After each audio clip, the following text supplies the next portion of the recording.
بسم الله الرحمن الرحيم. الحمد لله نحمده ونستعينه ونستغفره ونؤمن به ونتوكل عليه ونعوذ بالله من شرور أنفسنا ومن سيئات أعمالنا. من يهده الله فلا مضل له ومن يضلله فلا هادي له. ونشهد أن لا إله إلا الله وحده لا شريك له وأشهد أن محمدا عبده ورسوله. أما بعد فقد قال الله تعالى في القرآن العظيم وفي الفرقان المجيد: فأعوذ بالله من الشيطان الرجيم. بسم الله الرحمن الرحيم. نحن نقص عليك أحسن القصص بما وحينا إليك هذا القرآن وإن كنت من قبله لمن الغافلين. صدق الله العلي العظيم وصدق رسوله النبي الكريم. ونحن على ذلك من الشاهدين والشاكرين. الحمد لله رب العالمين. எல்லா புகழும் புகழ்ச்சியும் யாக வல்லவனாகிய அல்லாஹ் ஒருவனுக்கு உரித்தாகட்டுமாக.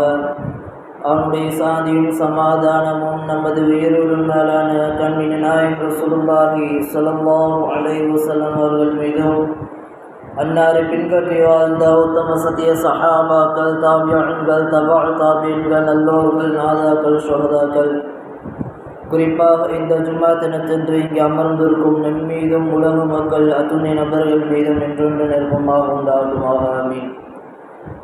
இறைவா, இதை எனக்கு கற்றுத்தந்தாயோ அதை தவிர வேறு எந்த ஞானமும் எனக்கு இல்லை என்பதை ஆரம்பப்படுத்தியவனாக, உங்களுடைய துஆவையும் ஆதரவைத்தவனாக எனது உரையை நான் ஆரம்பம் செய்கிறேன். அஸ்ஸலாமு அலைக்கும் வரஹ்மத்துல்லாஹி வபரகாத்துஹு.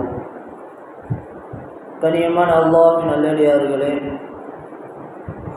அல்லாஹ் சுப்ஹானஹு வ தஆலா குர்ஆனில் சொல்கின்ற பொழுது ஏராளமான விஷயங்களை நமக்கு சொல்லி தந்திருக்கின்றான். அதில் ஒரு பகுதியை அல்லாஹ் சுப்ஹானஹு வ தஆலா வரலாற்றுகள் நிறைந்த நபிமார்களுடைய வரலாற்றுகள் நிறைந்த ஒரு புதிதாக அல்லாஹ் சுப்ஹானஹு வ தஆலா குர்ஆனில் ஏராளமான வரலாற்றுகளை அல்லாஹ் குறிப்பிடுவான்.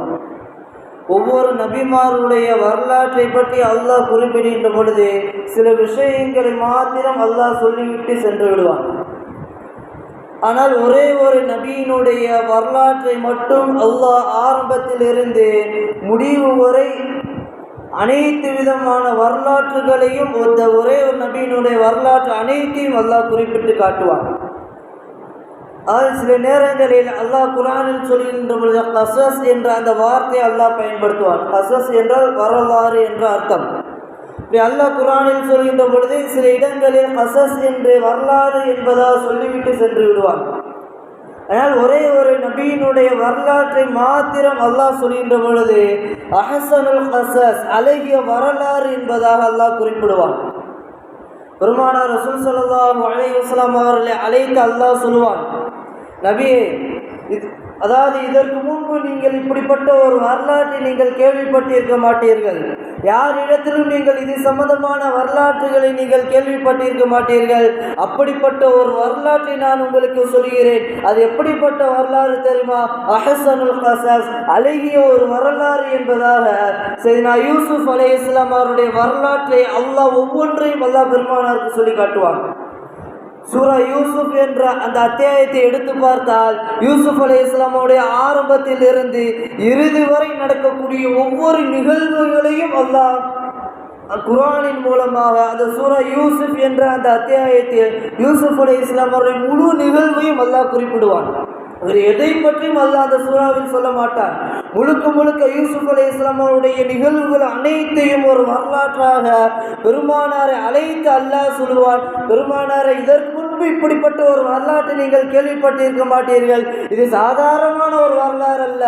அஹ்ஸனுல் கஸஸ், நஹ்னு நக்ஸு அலைக அஹ்ஸனுல் கஸஸ, அழகிய ஒரு வரலாற்றை நான் உங்களுக்கு சொல்லித் தருகிறேன் என்பதாக பெருமானார் ரசூல் ஸல்லல்லாஹு அலைஹி வஸல்லம் அவர்கள் அழைத்து சொல்கின்ற பொழுது யூசுப் அலைஹிஸ்ஸலாம் அவருடைய வரலாற்றை அஹ்ஸனுல் கஸஸ், அழகிய ஒரு வரலாறு என்பதாக அல்லாஹ் குறிப்பிடுவார்.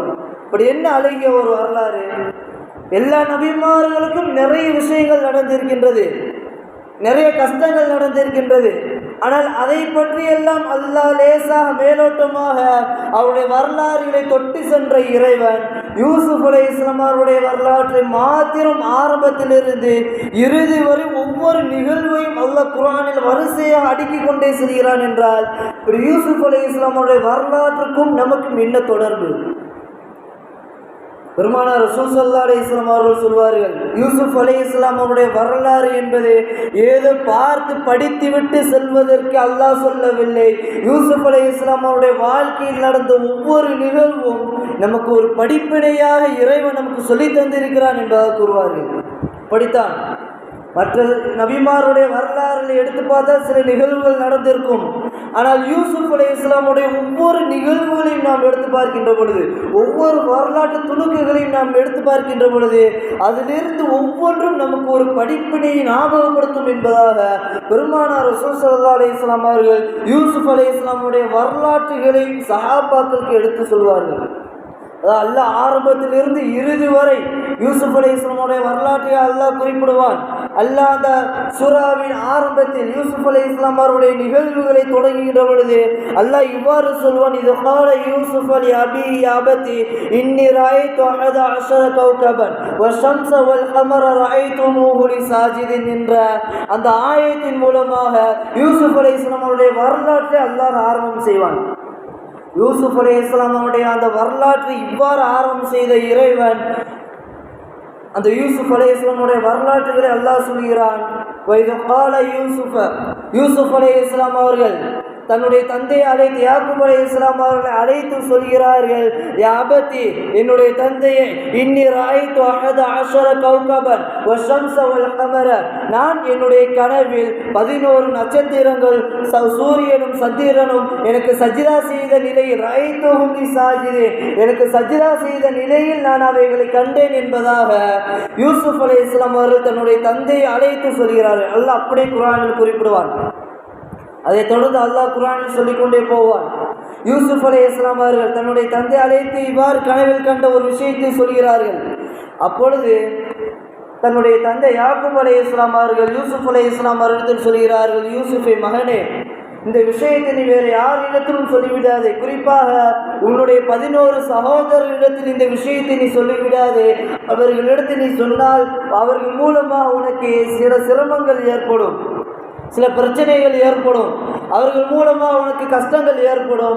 அதனால் இந்த விஷயத்தை அவர்களிடத்தில் நீ பகிர்ந்து கொள்ள வேண்டாம், இதை அப்படியே முடித்துவிடு என்பதாக, இதை யாரிடத்திலும் சொல்லிக்கொள்ள வேண்டாம் என்பதாக யூசுப் அலைஹிஸ்ஸலாம் அவர்களிடத்தில் தன்னுடைய தந்தை யாக்கூப் அலைஹிஸ்ஸலாம் அவர்கள் சொல்கிறார்கள். யூசுப் அலைஹிஸ்ஸலாம் அவருடைய வாழ்க்கையில் பல விஷயங்கள் நிகழ்ந்திருக்கின்றது. அதை மொத்தமாக சுருக்கியவராக ஒரு 5 விஷயங்களை இந்த ஜும்மாவின் வாயிலாக நாம் பார்ப்போம். யூசுப் அலைஹிஸ்ஸலாமுடைய வாழ்க்கையில் நடந்த முதல் விஷயம், அதிக பாசம் என்பது சில நேரங்கள் பிரிவை ஏற்படுத்தும். அப்படித்தானே? ஒரு மனிதர் மீது நாம் அளவு கடந்து நாம் பாசத்தை வைக்கின்ற பொழுது சில நேரங்களில் அவர்களுக்கும் நமக்கும் சில பிரிவுகள் என்பது ஏற்படும். அது யூசுப் அலைஹிஸ்ஸலாம் அவருடைய வாழ்க்கையில் நடந்தது. அதை படிப்பினையாக நாம் எடுத்துக்கொள்ள வேண்டும் என்பதற்காக அல்லாஹ் அதை முழுமையாக நிறைவேற்றுவான். அந்த நிகழ்வு முழுமையாக அல்லாஹ் குர்ஆனில் சொல்வான். இரண்டாவது படிப்பினை, அதாவது பொறாமை என்பது இறுதியில் அதை தோல்வியின் பக்கம் அந்த மனிதரை வழி நடத்திவிடும். ஒரு விஷயத்தின் மீது நாம் பொறாமைப்படுகின்ற பொழுது அந்த பொறாமை என்பது இறுதியில் அதை தோல்வியைத்தான் அந்த மனிதருக்கு தரும் என்பதை யூசுப் அலைஹிஸ்ஸலாம் அவருடைய வரலாற்றின் மூலமாக நமக்கு ஒரு படிப்பினையாக அல்லாஹ் சொல்வான். மூன்றாவது, தப்பான காதல் என்பது அது ஒரு சங்கடத்தை அவர்களுக்கு ஏற்படுத்தும் என்பதை குர்ஆனின் மூலமாக நமக்கு ஒரு படிப்பினையாக இறைவன் சொல்வான். நான்காவது விஷயம், பேர் அழகு என்பது சில நேரங்களில் அதை நிலைக்குலைவை அவர்களுக்கு ஏற்படுத்தும், சங்கடத்தையும் கஷ்டத்தையும் அது ஏற்படுத்தும் என்பதை யூசுப் அலைஹிஸ்ஸலாம் அவருடைய நிகழ்வின் மூலமாக நமக்கு அது ஒரு படிப்பினையாக அல்லாஹ் சொல்வான். ஐந்தாவதாக அவருடைய வாழ்க்கையை நாம் எடுத்துக்கொள்ள வேண்டிய ஒரு படிப்பினை, இறைவனை தேடுதல் என்பது அது நிறைவை அவர்களுக்கு தரும் என்ற ஒரு 5 விதமான ஒரு நிகழ்வில் சில நமக்கு ஒரு படிப்பினையாக அல்லாஹ் சொல்லி காட்டுகிறான். இந்த 5 விஷயங்கள் அவருடைய வாழ்க்கையில் ஏற்பட்டிருக்கின்றது. அது அவர்களுக்கு சில நேரங்களில் கஷ்டத்தை ஏற்படுத்தியிருக்கிறது, சில நேரங்களில் சந்தோஷத்தையும் ஏற்படுத்தியிருக்கின்றது. ஆனால் அவைகள் அனைத்தும் பெருமானாரை பார்த்து அல்லாஹ் சொல்கிறார், இது அனைத்தும் உங்களுக்கு ஒரு படிப்பினையாக, உங்களுடைய உம்மத்துக்கு நான் ஒரு படிப்பினையாக நான் சொல்கிறேன் என்று அல்லாஹ் அந்த நிகழ்வு அனைத்தையும் பெருமானாருக்கு அல்லாஹ் கற்றுத்தருகிறான். அதை நாம் சொல்வதற்கு முன்பாக சில விஷயங்களை நாம் நினைவில் வைத்துக் கொள்ள வேண்டும். யூசுப் அலைஹிஸ்ஸலாம் அவருடைய வரலாறு என்றால் கனவுக்கு விளக்கம் கொடுக்கக்கூடியவர்கள் என்பது மிக மிக ஒரு முக்கியமான ஒரு விஷயம். யூசுப் அலைஹிஸ்ஸலாம் அவர்கள் என்றால் கனவுக்கு விளக்கம் கொடுக்கக்கூடியது மிக சிறந்தவராக அல்லாஹ் சுப்ஹானஹு வ தஆலா யூசுப் அலைஹிஸ்ஸலாம் அவர்களை அப்படி ஆக்கியிருக்கின்றார். கனவுக்கு விளக்கம் என்றால் அது யூசுப் அலைஹிஸ்ஸலாம் அவர்கள் தான். அவர்களை போன்று கனவுக்கு விளக்கம் கொடுப்பவர் இந்த மிஸ்ர் நாட்டில் யாரும் கிடையாது என்ற அளவிற்கு யூசுப் அலைஹிஸ்ஸலாம் அவர்களுடைய அந்த விளக்கம் என்பது மிகவும் அறிவுபூர்வமான, மிகவும் தன்னுக்கு பொருத்தமான ஒரு விஷயமாக இருக்கும். இப்படி யூசுப் அலைஹிஸ்ஸலாம் அவர்கள் தன்னுடைய கனவில் பார்க்கின்ற பொழுது 11 நட்சத்திரங்களையும் சஜிதா செய்த நிலையில் தன்னுடைய யூசுப் அலைஹிஸ்ஸலாம் அவர்கள் கனவில் காண்டார்கள். ஆனால் அதை யாரிடத்தும் சொல்ல வேண்டாம் என்று தன்னுடைய தந்தை அறிவுறுத்தியதன் காரணமாக அந்த விஷயத்தை யாருக்கும் சொல்லாமல் இருந்தார்கள். சில நேரங்களில் அந்த விஷயம் தன்னுடைய சகோதரருடைய காதுக்கு அது வருகிறது. தன்னுடைய சகோதரர் யூசுப் அவர்கள் கனவில் இவ்வாறு கண்டிருக்கிறார் என்ற விஷயம் தன்னுடைய 11 சகோதரர்களுக்கும் அந்த விஷயம் தெரிகிறது. இப்படி தெரிகின்ற பொழுது அந்த கனவு என்பது சில நேரங்களில் நல்லதாகவும் இருக்கலாம், சில நேரங்களில் கெட்ட கனவு என்பது மனிதர்களுக்கு ஏற்படும். இப்படி பெருமானார் ரசூல் ஸல்லல்லாஹு அலைஹி வஸல்லம் அவர்கள் அந்த கனவை 2 விதமாக பிரிக்கிறார்கள். ஒன்று நல்ல கனவு, இரண்டாவது கெட்ட கனவு.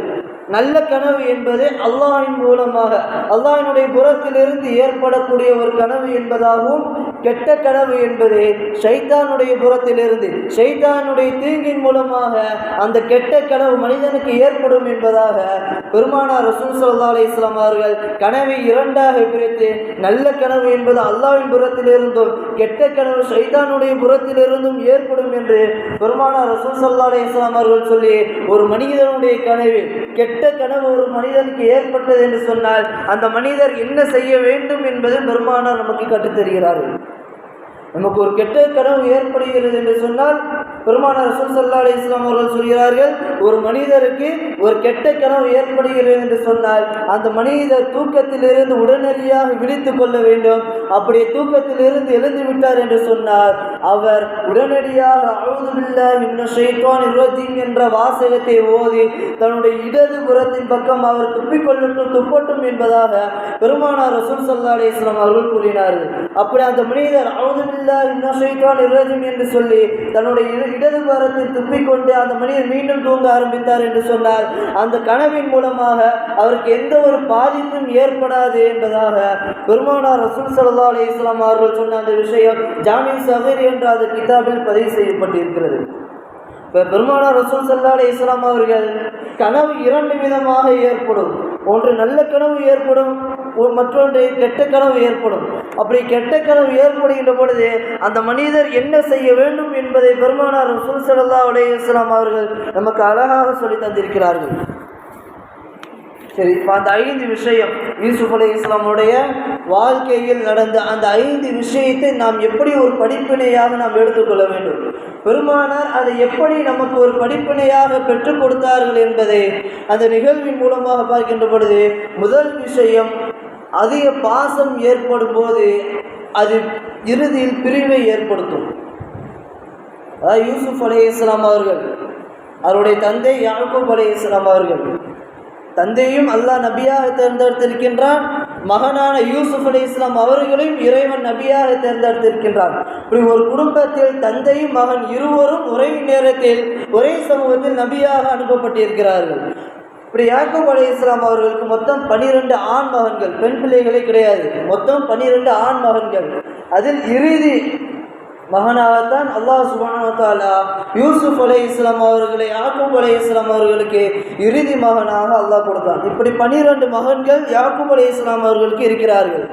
ஆனால் யூசுப் அலைஹிஸ்ஸலாம் அவர்கள் மீது யாக்கூப் அலைஹிஸ்ஸலாம் அவர்களுக்கு அளவு கடந்த பாசம், அளவு கடந்த ஒரு பாசத்தை தன்னுடைய இறுதி மகனான யூசுப் அலைஹிஸ்ஸலாம் அவர்களுக்கு இருந்தது.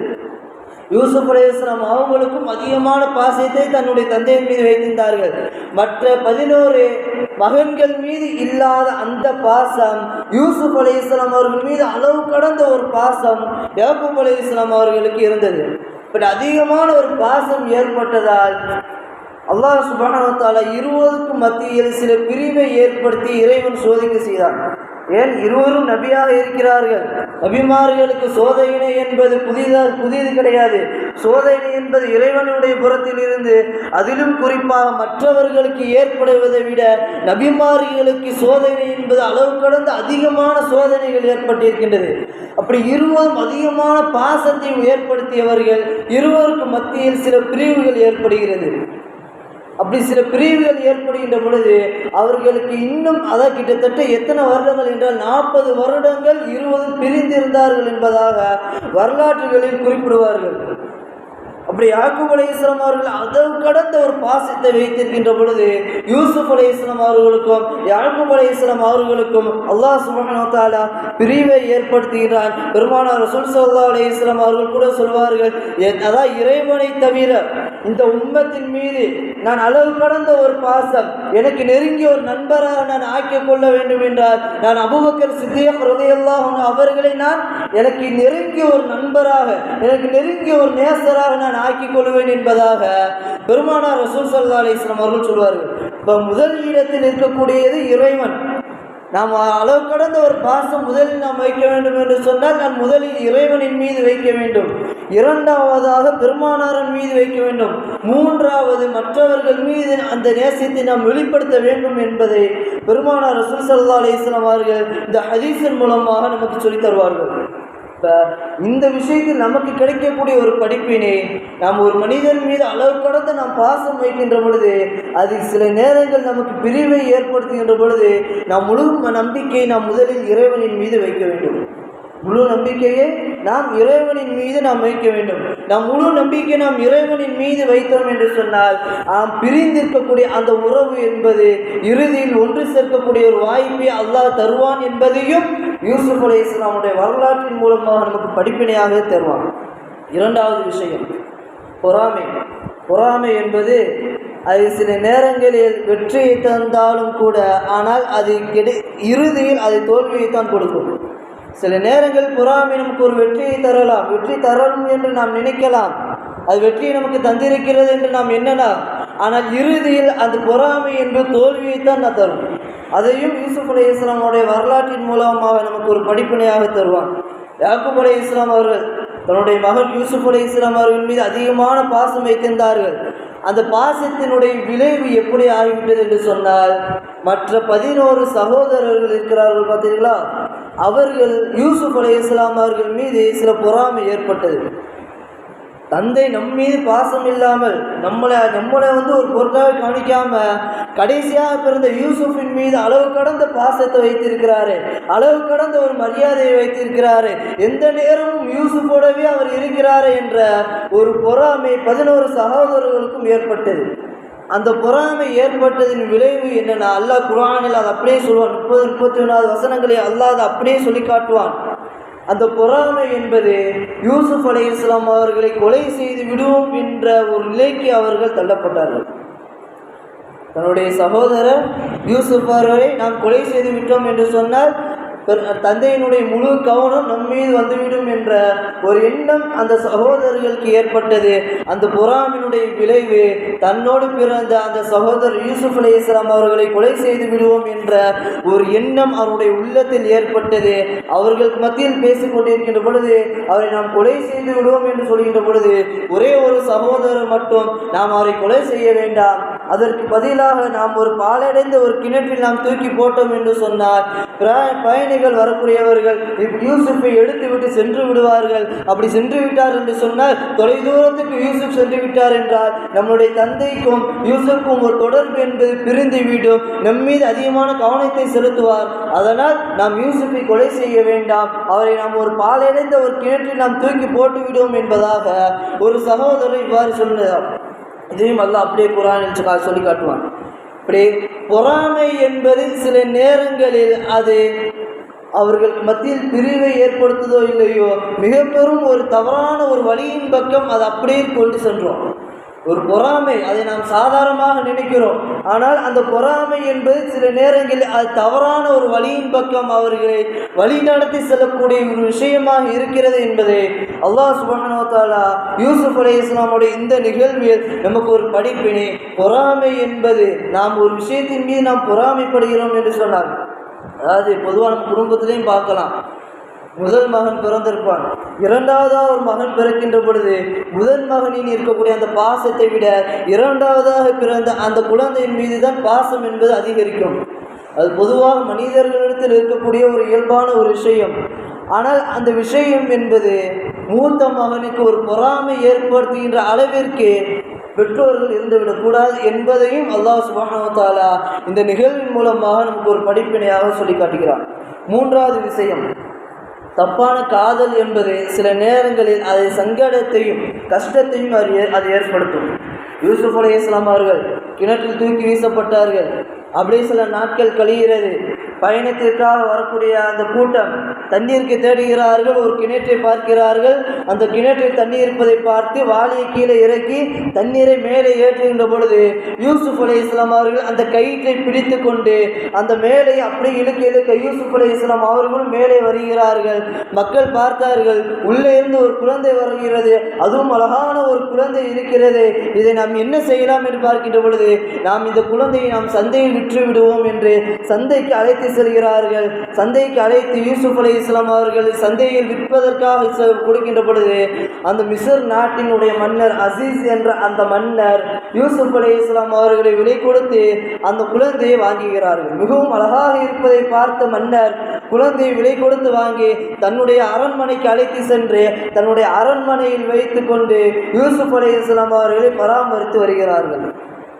யூசுப் அலைஹிஸ்ஸலாம் அவர்கள் வளர வளர வாலிப வயதை அடைந்ததற்கு பிறகு யூசுப் அலைஹிஸ்ஸலாம் அவருடைய அந்த அழகை பார்த்து அசீஸ் என்ற அந்த மன்னருடைய அந்த மனைவி அந்த யூசுப் அலைஹிஸ்ஸலாம் அவர்கள் மீது ஒரு காதல் ஏற்படுகிறது, ஒரு பாசம் ஒன்று ஏற்படுகிறது, ஒரு நேசம் அவர்கள் மீது ஏற்படுகிறது. அந்த காதல், அந்த நேசம் என்பது நாளடைய அவர்கள் ஒரு தவறான ஒரு வழியின் பக்கம் சென்றக்கூடிய ஒரு சூழ்நிலை அந்த காதல் என்பது ஏற்படுகிறது. அல்லாஹ் அதையும் குர்ஆனில் சொல்லி காட்டுவான்.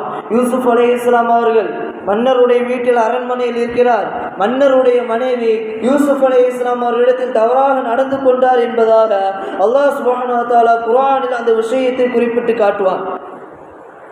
யூசுப் அலைஹிஸ்ஸலாம் அவர்களை ஒரு அறையின் பக்கம் அழைத்து சென்று அந்த அறையை அந்த மன்னருடைய மனைவி சுலைஹா என்ற அந்த பெண்மணி யூசுப் அலைஹிஸ்ஸலாம் அவர்களிடத்தில் தவறாக நடப்பதற்கு முயற்சி செய்கின்ற பொழுது அந்த யூசுப் அலைஹிஸ்ஸலாம் அவர்களை அழைக்கிறார்கள். அழைக்கின்ற பொழுது யூசுப் அலைஹிஸ்ஸலாம் அவர்கள் சொன்னார்கள், என் இறைவன் என்னை பாதுகாப்பானாக, இது போன்று தவறான விஷயத்திலிருந்து என் இறைவன் என்னை பாதுகாப்பானாக என்று சொல்லிக்கொண்டு என்னுடைய எஜமானர், என்னுடைய மன்னர் எனக்கு அதிகமான விஷயங்கள் தந்திருக்கிறார்கள், எனக்கு அதிகமான விஷயங்களுக்கு எடுத்து சொல்லி தந்திருக்கிறார்கள், என்னுடைய வாழ்க்கையை அவர்கள் பாதுகாத்து தந்திருக்கிறார்கள், அவர்கள் நான் ஒருபொழுதும் மாறு செய்ய மாட்டேன், என்னுடைய எஜமானருக்கு நான் மாறு செய்ய மாட்டேன், அல்லாஹ் என்னை பாதுகாப்பானாக என்று சுலைஹா அம்மா அவர்களிடத்தில் சொல்லியவராக யூசுப் அலைஹிஸ்ஸலாம் அவர்கள் கதவின் பக்கம் வேகமாக ஓடுகிறார்கள்.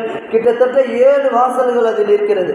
இந்த அறையை விட்டு வெளியே போகணும்னா அந்த 7 வாசலை தாண்டி தான் போக முடியும். யூசுப் அலைஹிஸ்ஸலாம் அவர்கள் அறையின் பக்கம் ஓடுகிறார்கள். அறை தானாக திறக்கிறது, இறைவன் திறக்கிறார். ஒவ்வொரு வாசலும் தானாக திறக்கப்படுகிறது. சுலைஹா அம்மா அவர்கள் பார்க்கிறார்கள், வாசல் தானாக எப்படி திறக்கிறது என்று ஆச்சரியப்பட்டு போகிறார்கள். யூசுப் அலைஹிஸ்ஸலாம் அவர்கள் பின்னாலேயும் அவர்கள் ஓடிக்கொண்டு இருக்கிறார்கள். யூசுப் அலைஹிஸ்ஸலாம் அவர்கள் அப்படியே செல்கிறார்கள். ஒவ்வொரு வாசலும் திறந்து கொண்டே இருக்கிறது. இறுதி வாசல் மட்டும் திறக்க வேண்டும். யூசுப் அலைஹிஸ்ஸலாம் அவருடைய முன்புறத்தில் இருந்து அந்த சட்டையை பிடிக்கிறார்கள். அந்த சட்டை அப்படியே இருக்கிறது, சட்டை அப்படியே கிழிந்து விடுகிறது. யூசுப் அலைஹிஸ்ஸலாம் அவர்கள் கடைசி வாசல் பக்கம் திறக்கின்ற பொழுது மன்னர் அசீஸ் அவர்கள் அந்த வாசலை திறக்கிறார்கள். மன்னர் அசீஸ் அவர்கள் அந்த வாசலை திறக்கிறார்கள். திறந்தரும் மனைவிக்கு என்ன செய்ய வேண்டும், சுலைஹா அவர்களுக்கு என்ன செய்ய வேண்டும் என்று தெரியவில்லை. உடனடியாக யூசுப் நபியின் மீது பழி போட்டுவிட்டு உங்களுடைய அடிமை என்னிடத்தில் தவறாக நடந்து கொண்டார் என்பதாக மனைவி சுலைஹா அவர்கள் யூசுப் நபியின் மீது ஒரு தவறான ஒரு குற்றச்சாட்டை போடுகிறார்கள். மன்னர் அவர்கள் அவரை சிறையில் அடைக்கும்படி உத்தரவிடுகிறார்கள். யூசுப் அலைஹிஸ்ஸலாம் அவர்கள் சிறைக்கு போயிட்டாங்க. அதுக்கப்புறம் ஊரில் சில தவறாக பேச ஆரம்பித்தாங்க. சுலேகா அம்மா அவங்க ஒரு அடிமை, தன்னுடைய வீட்டில் வசிக்கக்கூடிய ஒரு அடிமை இடத்தில் தவறாக நடந்து கொண்டார் என்ற ஒரு குற்றச்சாட்டு, ஒரு தவறான வார்த்தைகளை சுலேகா அம்மா அவர்கள் மீது பேசிக்கிட்டே இருந்தாங்க. இப்போ சுலேகா அம்மா அவங்க பார்த்தாங்க. அந்த நேரத்தில் தான் அந்த அழகு இருக்குது பார்த்தீங்களா, அந்த அழகு என்பது சில நேரங்களில் சில பாதிப்பு நமக்கு ஏற்படுத்தும். இப்படி யூசுப் அலைஹிஸ்ஸலாம் அவங்க அழகு ரொம்ப அழகாக இருப்பாங்க. பெருமானார் ரசூல் ஸல்லல்லாஹு அலைஹி வஸல்லம் அவங்க கூட யூசுப் அலைஹிஸ்ஸலாம் அவருடைய அழகை பற்றி பெருமானார் சஹாபாக்களுக்கு சொல்கின்ற பொழுது, இந்த உலகத்தில் எத்தனையோ மக்கள் வாழ்கிறார்கள், இந்த உலகத்தில் வாழக்கூடிய அனைத்து மக்களுடைய அழகை ஒன்று திரட்டினாலும் யூசுப் நபியினுடைய அழகுக்கு ஈடாகாது என்பதாக பெருமானார் ரசூல் ஸல்லல்லாஹு அலைஹி வஸல்லம் அவங்க சொல்லுவாங்க. அந்த அளவுக்கு யூசுப் அலைஹிஸ்ஸலாம் அவர்கள் ஒரு அழகிய ஒரு மனிதராக, ஒரு அழகிய ஒரு நபியாக அல்லாஹ் சுப்ஹானஹு வ தஆலா அவங்களை ஆக்கியிருந்தாங்க. அதனால தான் அஹ்ஸனுல் கஸஸ், அழகிய ஒரு வரலாறு என்ற அந்த பெயரை கூட யூசுப் அலைஹிஸ்ஸலாம் அவருடைய வரலாற்றுகளில் அல்லாஹ் இப்படி ஒரு வார்த்தையை பயன்படுத்துவான். இப்படி சுலேகா அம்மாவின் மீது இப்படி மக்கள் பேசிக்கொண்டிருக்கின்ற பொழுது, சுலேகா அம்மா அவங்க அந்த மிஸ்ர் நாட்டில் வசிக்கக்கூடிய எல்லா பெண்மணிகளையும் அழைத்து ஒரு விருந்து ஒன்று வச்சாங்க. எல்லா பெண்மணிகளையும் வரவழைத்து அரண்மனையில் மிக பெரும் ஒரு விருந்தோம்பல் செய்யப்படுகிறது. எல்லா பெண்மணிகளும் வந்திருக்கிறார்கள். சபை எல்லோரும் ஏற்பாடு செய்யப்பட்டு விட்டது. அப்படி எல்லா பெண்களும் உள்ளே அமர்ந்திருக்கக்கூடிய அந்த நேரத்தில் சுலேகா அம்மா அவங்களுடைய கையில் ஒரு ஆப்பிளும் ஒரு கத்தியும் கொடுக்குறாங்க. ஒவ்வொருத்தருக்கும் ஆப்பிள் ஒரு கத்தி அவங்களுடைய கையில் கொடுத்து சாப்பிட்றதுக்காக கொடுக்குறாங்க. அந்த நேரத்தில் சுலேகா அம்மா அவங்க சிறையில் இருக்கக்கூடிய யூசுப் அலைஹிஸ்ஸலாம் அவர்கள் அழைத்து வர சொல்கிறாங்க. யூசுப் அலைஹிஸ்ஸலாம் அவங்க அந்த சபைக்கு அப்படியே வராங்க. யாரோ வருகிறார் என்று எல்லா பெண்களும் தன்னுடைய பார்வையை தூக்கி பார்க்கின்ற பொழுது யூசுப் அலைஹிஸ்ஸலாம் அவர்களை பார்க்கிறார்கள். யூசுப் அலைஹிஸ்ஸலாம் அவருடைய அழகை பார்த்து யூசுப் அலைஹிஸ்ஸலாம் அவர்களே பார்த்து கொண்டே இருக்கிறார்கள். கத்தி அறுபட்டு கொண்டே இருக்கிறது. பழத்தை அறுப்பதற்கு பதிலாக தன்னுடைய கைகளை அவர்கள் அறுத்து கொண்டார்கள் என்பதை அல்லாஹ் குர்ஆனில் அப்படியே சொல்வான். யூசுப் நபியினுடைய அழகை பார்த்து தன்னுடைய பழத்தை அறுப்பதற்கு பதிலாக தன்னுடைய கரத்தை அவர்கள் அறுத்து கொண்டார்கள் என்று பெருமானார் அல்லாஹ் சுப்ஹானஹு வ தஆலா குர்ஆனில் அதை சொல்வான். இப்போ யூசுப் அலைஹிஸ்ஸலாமுடைய அழகு என்பது அந்த அளவுக்கு பேர் அழகு உள்ள ஒரு மனிதர். இப்படி யூசுப் அலைஹிஸ்ஸலாமுடைய அழகை பார்த்து ஒவ்வொரு பெண்களும் தன்னுடைய கரங்களை அறுத்ததற்கு பிறகாக யூசுப் அலைஹிஸ்ஸலாம் அவர்கள் மீண்டும் அனுப்பிவிட்டார்கள். அப்போதான் அந்த பெண்களுக்கு தெரிகிறது தன்னுடைய கை அறுபட்டு இருக்கிறது என்று. அது வரைக்கும் பெண்கள் யாருக்குமே தெரியல தன்னுடைய கை அறுபட்டு கொண்டு இருக்கிறது என்பது. அந்த உணர்வு இல்லாமல் இருந்தாங்க. யூசுப் அலைஹிஸ்ஸலாம் அவர்கள் சென்றதற்கு பிறகுதான் அந்த வழி, அந்த உணர்வு அவர்களுக்கு ஏற்பட்டு தன்னுடைய கையை அறுத்து விட்டோமே என்று சொல்லி அந்த பெண்கள் அந்த நேரத்தில் சொல்கிறார்கள், இவர் சாதாரண ஒரு மனிதராக இருக்க முடியாது, இவர் ஒரு சாதாரணமான ஒரு மனிதராக இருக்க முடியாது.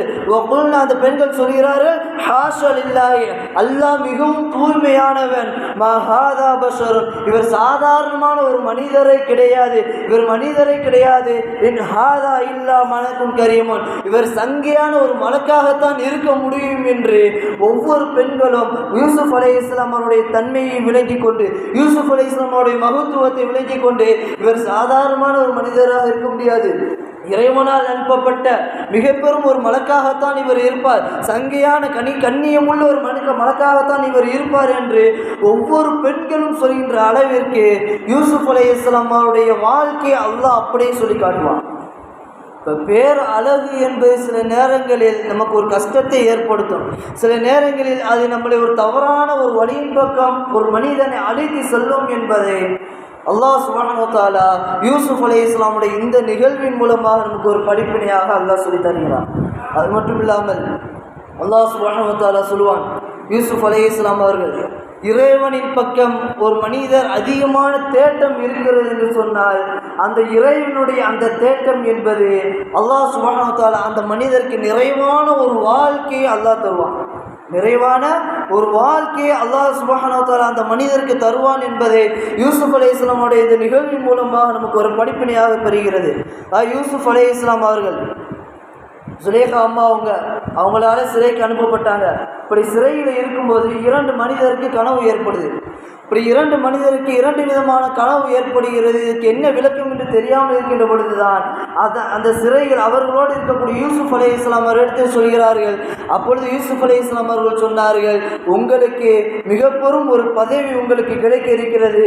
ஆனால் உங்களுக்கு ஏற்பட்ட அந்த கனவு என்பது உங்களுக்கு ஒரு மரணத்தை உங்களுக்கு தரும் என்பதாக யூசுப் அலைஹிஸ்ஸலாம் அவர்கள் அந்த இருவருக்கும் அந்த விளக்கம் சொன்னார்கள். அதே போன்று ஒருவர் மரணம் அடைந்து விட்டார், ஒருவருக்கு மிக பெரும் ஒரு பதவி கிடைத்தது. அந்த பதவி கிடைத்ததின் காரணமாக அவர்கள் சிறையிலிருந்து விடுதலை செய்யப்படுகிறார்கள். விடுதலை செய்யப்படக்கூடிய அந்த நேரத்தில் யூசுப் அலைஹிஸ்ஸலாம் அவர்கள் அந்த மனிதரிடத்தில் சொல்கிறார், நீங்கள் விடுதலையாக வெளியேறி செல்ல இருக்கிறீர்கள். ஆனால் நீங்கள் வெளியே சென்றதற்கு பிறகு அந்த மன்னர் இடத்தில் நீங்கள் சென்று என்னை பற்றி எடுத்து சொல்லுங்கள், நான் தவறான ஒரு மனிதர் அல்ல என்று என்னை பற்றி நீங்கள் அவரிடத்தில் எடுத்து சொல்லுங்கள், சிபாரிசு செய்யுங்கள் என்பதாக யூசுப் அலைஹிஸ்ஸலாம் அவர்கள் சொல்கிறார்கள். அவரும் அப்படியே வெளியே வராரு. ஆனால் அல்லாஹ் சுப்ஹானஹு வ தஆலா அந்த மனிதருக்கு அப்படியே மறக்கடிச்சிட்டான். சிறையில் இந்த மாதிரி ஒரு மனிதரை பார்த்தோம், சிறையில் இந்த மாதிரி ஒரு மனிதர் நமக்கு ஒரு கனவுக்குண்டான விளக்கத்தை கொடுத்தாரு. நம்ம சிறையிலிருந்து வெளியே வரும்போது இந்த மனிதர் மன்னரை பார்த்து இதெல்லாம் சொன்னாருங்கிற அந்த விஷயத்தை அல்லாஹ் அப்படியே மறக்கடிச்சிட்டான். ஏன் அப்படின்னா அல்லாஹ் சுப்ஹானஹு வ தஆலாவுக்கு ஒரு ஆசை, என்ன, என்னுடைய நேசர் என்னுடைய நபி என்னோடு நெருக்கமாக இருக்கணும். நான் தான் அவரை சிறையில் அடைக்கக்கூடிய ஒரு சூழ்நிலையை ஏற்படுத்தினேன். ஆனால் அவர் என்னிடத்தில் கேட்க வேண்டும் என்ற ஒரு ஆசை இறைவனுக்கு இருந்தது. ஆனால் யூசுப் அலைஹிஸ்ஸலாம் அவங்க இறைவன்கிட்ட கேட்காம தன்னோடு இருந்த அந்த மனிதர் வெளியேறுகிறார் என்று பொழுது நீங்கள் சிபாரிசு செய்யுங்கள் என்று யாரோ ஒரு மனிதரிடத்தில் சொல்லக்கூடிய அந்த விஷயம் இறைவனுக்கு பிடிக்கல. இப்போ இறைவன் என்ன செஞ்சா அந்த மனிதருக்கு அப்படியே மறக்கடிச்சுட்டா. யூசுப் அலைஹிஸ்ஸலாம் அவங்க இப்படியே சில வருடங்கள் சில காலங்கள் அப்படியே சிறையிலேயே இருக்கிறாங்க. சிறையிலே இருக்கின்ற பொழுதுதான் மன்னர் அசீஸ் அவர்களுக்கு ஒரு கனவு ஒன்று வருது. அந்த கனவு என்னன்னா, கனவுல 7 கொழுத்த மாடுகளை 7 மெலிந்த மாடு சாப்பிடுவதை போன்றும் 7 பசுமையான கதிர்கள் 7 காய்ந்த கதிர்களை மன்னர் அவங்க கனவுல பார்க்குறாங்க. இதுக்கு என்ன விளக்கம் அப்படின்னா, மிஸ்ர் நாட்டில் இருக்கக்கூடிய விளக்கம் கொடுக்கக்கூடிய எல்லா அறிஞர்களையும் வரவழைத்து இதுக்கு என்ன விளக்கம் என்று கேட்கிறார்கள். ஆனால் யாருக்கும் அதுக்கு விளக்கம் சொல்லவே முடியலை. அப்போ தான் யூசுப் அலைஹிஸ்ஸலாம் அவங்களுக்கு இந்த செய்தி வருது. யூசுப் அலைஹிஸ்ஸலாம் அவங்க அந்த கனவுக்கு உண்டான விளக்கம் இதுதான். 7 கொழுத்த மாடு என்பது 7 பசுமையான அந்த கதிர் என்பது முதல் 7 வருடம் இந்த நாடு என்று செழிப்பாக இருக்கும். 7 கொழுந்த மாடு 7 காய்ந்த அந்த கதிர் என்பது அந்த 7 வருடம் கழித்து மீதி 7 வருடம் என்பது மிகவும் பஞ்சத்தில் அந்த நாடு இருக்கும். மிஸ்ர் நாடு என்பது மிக பெரும் ஒரு பஞ்சத்தை அது எதிர்கொள்ள இருக்கிறது என்பதாக யூசுப் அலைஹிஸ்ஸலாம் அவர்கள் விளக்கம் சொல்லி அனுப்புகிறார்கள். அதாவது யூசுப் அலைஹிஸ்ஸலாமுடைய மகத்துவமே என்ன அப்படிங்கிற மன்னருக்கே தெரியுது. இது சாதாரணமான ஒரு மனிதராக இருக்க முடியாது அப்படின்ட்டு யூசுப் அலைஹிஸ்ஸலாம் அவங்களை வரவழைத்து அந்த நாட்டில் மிஸ்ர் நாட்டில் மிக பெரும் ஒரு பதவியை கொடுத்து யூசுப் அலைஹிஸ்ஸலாம் அவர்கள் அந்த நாட்டிலே இருக்கிறார்கள். இப்படியே சில நாட்கள் கழிகிறது. 7 வருடம் பசுமையான அந்த காலம், பஞ்சமே இல்லாமல் 7 வருடம் கழிந்து விட்டது. மீதம் 7 வருடம் மிகவும் பஞ்சத்தில் இருக்கிறார்கள். மிக பெரும் ஒரு பஞ்சத்தை இருக்கின்ற பொழுது மன்னருக்கு அந்த நாள் ஒரே ஒரு நாள் மட்டும்தான் சாப்பிடுவாங்க. பஞ்சத்தில் இருக்கிறதுனால ஒரே ஒரு நாள் மட்டும் பகல் நேரத்தில் மட்டும் சாப்பிடுவாங்க. அப்படி பகல் நேரத்தில் மட்டும் சாப்பிட்டுக்கிட்டே இருக்கிறதுனால இரவு நேரம் அவங்களுக்கு கடுமையான ஒரு பசி, மன்னருக்கு கடுமையான பசியில் அலறாங்க, கத்துறாங்க. அப்போ பணியாளர் என்ன செய்கிறாங்க, ஒரு உணவை கொண்டு மன்னருக்கு கொடுக்குறாங்க. மன்னர் சாப்பிட்றாரு. இப்போ மன்னர் கேட்குறாரு, இப்படி ருசியான ஒரு உணவு உங்களுக்கு எங்கேருந்து கிடைச்சது? அதுவும் இப்படி பஞ்சத்தினுடைய அந்த காலத்தில் இந்த ருசியான அந்த உணவு உங்களுக்கு எங்கேருந்து கிடைத்தது என்று கேட்கின்ற பொழுதுதான் பணியாளர்கள் சொன்னார்கள், இந்த உணவு யூசுப் அவர்கள் ஏற்கனவே ஏற்படுத்தி வைத்திருந்தார்கள், அவர் ஏற்கனவே தயார் செய்து வைத்ததன் காரணமாக தான் இந்த உணவு உங்களுக்கு கொடுக்கப்பட்டது என்று சொன்னதும் மன்னர் என்ன பண்ணார், உடனடியாக யூசுஃபை வரவழைத்து யூசுப் அலைஹிஸ்ஸலாம் அவர்களிடத்தில் தன்னுடைய அரச பதவியை அப்படியே அவங்க கொடுத்துனாங்க. தன்னுடைய அரசு பதவியை யூசுப் அலைஹிஸ்ஸலாம் அவர்களிடத்தில் கொடுத்துவிட்டு இனி நீங்கள் தான் இந்த நாட்டை ஆள வேண்டும் என்று சொன்னார்கள். யூசுப் அலைஹிஸ்ஸலாம் அவர்கள் சரியான முறையில் ஆட்சி செய்தார்கள். இப்படி எல்லாம் நடந்து கொண்டிருக்கிறது. மன்னர் அவர்கள் மரணித்து விட்டார்கள். மன்னர் மரணித்ததற்கு பிறகு சுலேகா அம்மா அவங்க இருக்கிறாங்க. அவங்களுக்கு என்ன செய்யணும் தெரியல. மன்னர் இறந்துட்டாரு. அரசர் போது யூசுப் அலைஹிஸ்ஸலாம் அவங்ககிட்ட போயிடுச்சு, நீ நாம் இங்கிருந்து என்ன செய்ய அப்படின்ட்டு அரண்மனையிலிருந்து சுலேகா அம்மா அவங்க வெளியே போயிட்டாங்க. வெளியே போனதுக்கப்புறம் கொஞ்ச நாள் அப்படியே கழியுது. அப்போ தான் ஒரு யூசுப் அலைஹிஸ்ஸலாம் அவங்க தன்னுடைய படையோடு போகிறாங்க. போகும்போது சுலேகா அம்மா ஒரு பாதையினுடைய ஓரத்தில் இருக்கிறாங்க. ஓரத்தில் இருக்கும்போது யூசுப் அலைஹிஸ்ஸலாம் அவங்க போகிறது பார்க்கல. அவங்க அந்த நேரத்தில் சுலேகா அம்மா அவங்க சொல்கிறாங்க, அதாவது அடிமையாக இருந்த ஒரு மனிதரை அரசராக ஆக்கி கொண்டு, அரசராக இருந்த அரசியாக இருந்த என்னை அடிமையாக ஆக்கி இறைவனுக்கே எல்லா புகழும் என்று அந்த நேரத்தில் இறைவனை புகழ்ந்ததின் காரணமாக அல்லாஹ் சுப்ஹானஹு வ தஆலா மீண்டும் யூசுப் அலைஹிஸ்ஸலாம் அவர்களே இந்த வார்த்தையை கேட்டதும் சுலேகா அம்மா அவர்களை பார்க்கிறார்கள். சுலேகா அம்மா அவர்கள் தன்னுடைய அரண்மனைக்கு அழைத்து செல்கிறார்கள். இறைவன் கட்டளையிட்டான், யூசுப் அவர்களே நீங்கள் சுலேகாவை திருமணம் முடித்துக் கொள்ளுங்கள், அவரை போன்ற ஒரு நல்ல ஒரு பெண்மணி உங்களுக்கு கிடைக்க முடியாது, நீங்கள் அவரை திருமணம் முடித்துக் கொள்ளுங்கள் என்று இறைவன் சொன்னான். இறைவன் சொன்னதை ஏற்று யூசுப் அலைஹிஸ்ஸலாம் அவர்கள் சுலேகா அம்மா அவர்களை திருமணம் முடித்தார்கள். அடிமையாக இருந்த அந்த சுலேகா அம்மா அவர்கள் மீண்டும் ஒரு அரசியாக இறைவன் ஆக்கினான். காரணம் அவங்க சொன்ன அந்த அல்ஹம்துலில்லாஹ் அப்படிங்கிற வார்த்தை தான். போன வாரம் கூட அந்த அல்ஹம்துலில்லாஹ் அப்படிங்கிற அந்த வார்த்தை பற்றி பேசுகிறோம். ஆனால் அந்த அல்ஹம்துலில்லாஹ் என்ற அந்த வார்த்தை அடிமை அரசவையில் இருந்த ஒரு பெண்மணி இறைவன் அடிமையாக ஆக்கினார்.